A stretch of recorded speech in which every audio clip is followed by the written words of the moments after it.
আল্লাহ যখন এই পৃথিবী সৃষ্টি করলেন, পৃথিবীর মধ্যে ভাইব্রেশন হচ্ছিল, কাঁপাকাঁপি, কাঁপছিল পৃথিবী।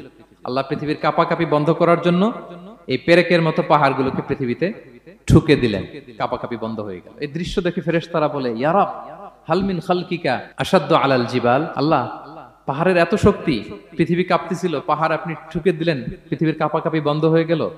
আপনার সৃষ্টির মধ্যে পাহাড়ের চেয়ে শক্তিশালী কিছু আছে? আল্লাহ বললেন আছে। সেটা কি?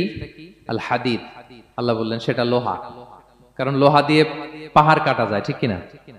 লোহার কথা শুনে ফেরেশতারা অবাক। লোহা পাহাড়ের চেয়ে শক্তিশালী? ফেরেশতারা প্রশ্ন করলো, ইয়া রাব্বি হাল মিন খালকিকা আশাদ্দু মিনাল হাদিদ। তাহলে আপনার সৃষ্টির মধ্যে লোহার চেয়ে শক্তিশালী কিছু আছে? আল্লাহ বললেন আছে। কি সেটা? আন্নার, আগুন। কারণ আগুন লোহাকে কি করে?